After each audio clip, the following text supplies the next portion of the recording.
Hello guys, today we continue our next part. Question number 1. What is dew point and why it is important in instrument air? Dew point क्या होता है और यह instrument air में important क्यों होता है? So, the dew point is the temperature at which water vapor starts to condense out of the air, the temperature at which air becomes completely saturated. Above this temperature, the moisture will stay in the air. Electronic instruments uses instrument air received from instrument compressors must be free of any moisture because even a very small amount of moisture may condense and give enormous deviation between actual value and displayed value, which would result in many problems. So the instrument air should be free of moisture. This is ensured by keeping the dew point below -40 °C और below. So due point क्या होता है और यह instrument air में क्यों important होता है? The dew point is the temperature at which water vapour starts to condense out of the air.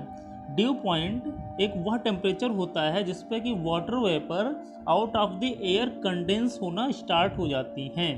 The temperature at which air becomes completely saturated. और ड्यू पॉइंट वह टेम्परेचर होता है जिस पे कि एयर कम्प्लीटली सेचुरेट हो जाती है, उसमें कोई मॉइस्चर कंटेंट नहीं बचता है. Above this temperature the moisture will stay in the air. और इस टेम्परेचर के ऊपर एयर में मॉइस्चर स्टे करती है, रहती है. So electronic instruments uses instrument air received from instrument compressors must be free of any moisture. जो इलेक्ट्रॉनिक इंस्ट्रूमेंट्स होते हैं वो इंस्ट्रूमेंट एयर का यूज़ करते हैं, और जो कि इंस्ट्रूमेंट कंप्रेसर से प्राप्त की जाती है. इंस्ट्रूमेंट एयर कंप्रेसर से प्राप्त की जाती है जो कि किसी भी प्रकार के मॉइस्चर कंटेंट से फ्री होती है. इंस्ट्रूमेंट एयर में किसी भी प्रकार का मॉइस्चर कंटेंट नहीं होता है.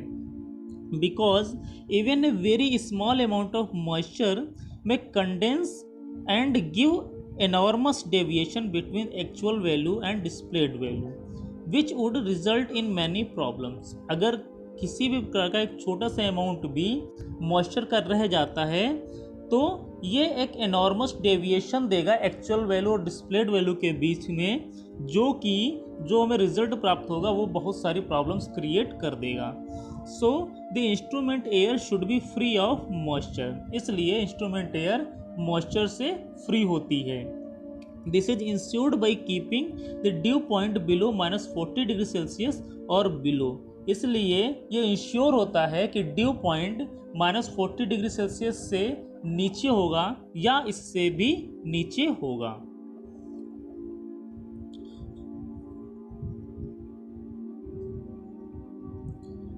Next, unit operation. Unit operation क्या होता है? Useful physical changes occur in the chemical industry is known as unit operation, like distillation, filtration, drying, extraction, gas absorption, crystallisation etcetera. तो यूनिट ऑपरेशन क्या होता है?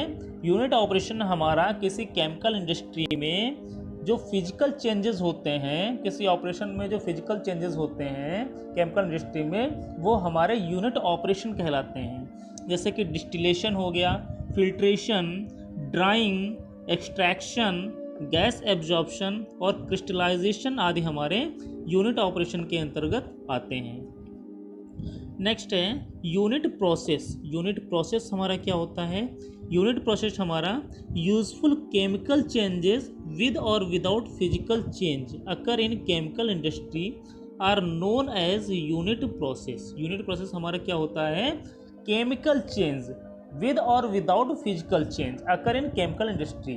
किसी केमिकल इंडस्ट्री में कोई केमिकल चेंज फिजिकल चेंज की सहायता से या फिजिकल चेंज की बिना सहायता के अगर होता है तो ये इसे हम यूनिट प्रोसेस के नाम से जानते हैं. और ये हमारा ऑक्सीडेशन, रिडक्शन, एल्काइलेशन, सल्फोनेशन और क्लोरीनेशन आदि हमारे यूनिट प्रोसेस कहलाते हैं. ऑक्सीडेशन, रिडक्शन, एल्काइलेशन, सल्फोनेशन और क्लोरीनेशन हमारे यूनिट प्रोसेस के अंतर्गत आते हैं. Next, boiling point and bubble point. Boiling point क्या होता है और बबल पॉइंट क्या होता है? तो boiling point is a temperature of a liquid at which the vapour pressure of the liquid is equal to the atmospheric pressure. Boiling point क्या होता है किसी भी लिक्विड का?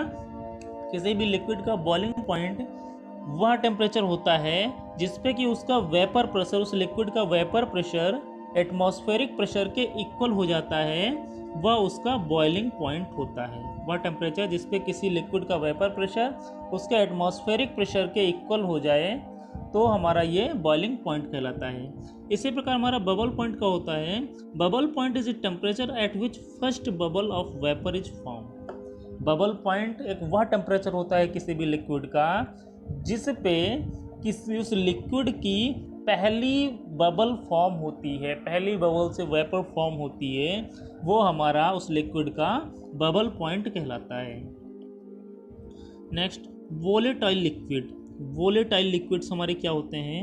वोलेटाइल लिक्विड हमारे it is a tendency of liquid to vaporise. It is a tendency of liquid to vaporise. Volatile liquid की tendency होती है कि वेपराइज होने की। वोलेटाइल लिक्विड्स हमारे किसी भी लिक्विड की वेपराइज होने की टेंडेंसी होती है, क्षमता होती है किसी भी लिक्विड की वेपराइज होने की। Next, acetone and water out of this which is more volatile and why. Acetone और वाटर दोनों में से कौन ज़्यादा वोलेटाइल है और क्यों? So acetone is more volatile than water because of boiling point of acetone is 56.7 degrees Celsius is low compares to boiling point of water 100 degrees Celsius। तो एसीटोन और वाटर में कौन ज़्यादा वोलेटाइल होगा? हमारा एसीटोन होगा, क्योंकि एसीटोन का हमारा बॉइलिंग पॉइंट क्या है?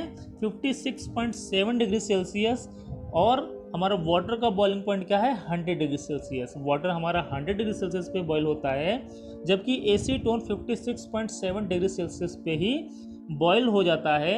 इसलिए जिसका बॉइलिंग पॉइंट कम होगा वो उतना ज़्यादा वोलेटाइल होगा। इसलिए यहाँ पर हमारा एसीटोन वोलेटाइल होगा वाटर से ज़्यादा। Next, relative volatility. Relative volatility क्या होती है? Relative volatility it is A ratio of concentration of more volatile component in vapor phase to liquid phase is called relative volatility. Is called relative volatility. It is a ratio of concentration of more volatile. वो relative volatility क्या होती है हमारा? Relative volatility हमारा ratio होता है concentration of more volatile component in vapor phase to liquid phase। जो volatile liquids होते हैं हमारे, उनकी कंसंट्रेशन वेपर फेज में और लिक्विड फेज में इनका जो रेशियो होता है वो हमारा रिलेटिव वोलेटिलिटी कहलाता है। Ratio of concentration of more volatile component in vapour phase two liquid phase is called a relative volatility.